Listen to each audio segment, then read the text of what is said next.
ಕನ್ನಡದಲ್ಲಿ ಇತ್ತೀಚೆಗೆ ಆರಂಭವಾದ ಶ್ರಾವಣಿ ಸುಬ್ರಹ್ಮಣ್ಯ ಧಾರಾವಾಹಿಯಲ್ಲಿ ಹೊಸ ಪಾತ್ರಗಳ ಪರಿಚಯವಾಗುತ್ತಿದೆ.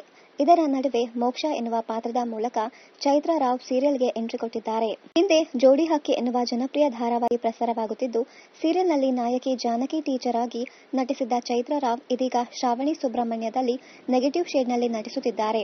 ಶ್ರಾವಣಿ ಸುಬ್ರಹ್ಮಣ್ಯ ಧಾರಾವಾಹಿಯಲ್ಲಿ ನಾಯಕಿ ಶ್ರಾವಣಿಯ ಕ್ರಿಮಿನಲ್ ಅತ್ತೆ ವಿಜಯ ಅವಳ ಮಗಳು ಮೋಕ್ಷ ಪಾತ್ರದಲ್ಲಿ ಚೈತ್ರಾ ರಾವ್ ನಟಿಸುತ್ತಿದ್ದಾರೆ.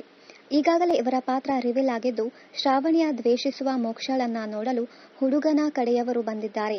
ಆದರೆ ಶ್ರಾವಣಿಯ ಎಡವಟ್ಟಿನಿಂದ ಹುಡುಗನ ಮನೆಯವರು ಕೋಪಗೊಂಡು ಹೋಗುವಂತಾಗಿದೆ.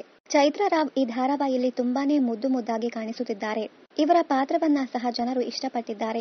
ಆದರೆ ತಮ್ಮ ಫೇವರಿಟ್ ನಟಿಯನ್ನ ಶ್ರಾವಣಿ ಸುಬ್ರಹ್ಮಣ್ಯದಲ್ಲಿ ನಾಯಕಿಯನ್ನಾಗಿ ನೋಡಲು ಜನರು ಇಷ್ಟಪಡುತ್ತಿದ್ದಾರೆ. ನಮ್ಮ ಮೆಚ್ಚಿನ ಜಾನಕಿ ಟೀಚರ್ ಅನ್ನು ಮತ್ತೆ ಸೀರಿಯಲ್ನಲ್ಲಿ ನೋಡಿ ತುಂಬಾ ಖುಷಿಯಾಯಿತು. ಆದರೆ ಶ್ರಾವಣಿ ಸುಬ್ರಹ್ಮಣ್ಯ ಸೀರಿಯಲ್ ಹೀರೋಯಿನ್ ಈ ಪಾತ್ರಕ್ಕೆ ಸೂಟ್ ಆಗೋಲ್ಲ.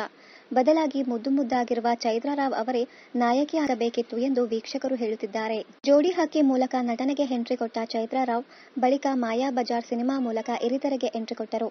ಆ ಸಿನಿಮಾದಲ್ಲಿ ವಸಿಷ್ಠ ಸಿಂಹಗೆ ಜೋಡಿಯಾಗಿ ನಟಿಸಿದ್ದರು. ಬಳಿಕ ಟಾಮ್ ಅಂಡ್ ಜೆರ್ರಿ ಸಿನಿಮಾ ಮೂಲಕ ಜನರನ್ನ ರಂಜಿಸಿದ್ದರು. 2 ಸಿನಿಮಾದ ಬಳಿಕ ಜೊತೆಯಲ್ಲಿ ಸೀರಿಯಲ್ನಲ್ಲಿ ವಿಶೇಷ ಪಾತ್ರದ ಮೂಲಕ ಮತ್ತೆ ಕಿರುತೆರೆಯಲ್ಲಿ ನಟಿಸಿದ್ದರು. ಇದೀಗ ಶ್ರಾವಣಿ ಸುಬ್ರಹ್ಮಣ್ಯ ಮೂಲಕ ಮತ್ತೆ ರಂಜಿಸೋಕೆ ಬಂದಿದ್ದಾರೆ. ಇವರ ಪಾತ್ರ ಹೇಗಿರಲಿದೆ ಅನ್ನೋದನ್ನ ಮುಂದಿನ ಸಂಚಿಕೆಗಳಲ್ಲಿ ಕಾದು ನೋಡಬೇಕಿದೆ. ಇನ್ನಷ್ಟು ಕನ್ನಡ ಧಾರಾವಾಹಿ, ಸಿನಿಮಾ ಹಾಗೂ ಇನ್ನಿತರ ನ್ಯೂಸ್ ಅಪ್ಡೇಟ್ಸ್ಗಾಗಿ ಚಾನೆಲ್ ಅನ್ನ ಸಬ್ಸ್ಕ್ರೈಬ್ ಮಾಡಿ. Thank you.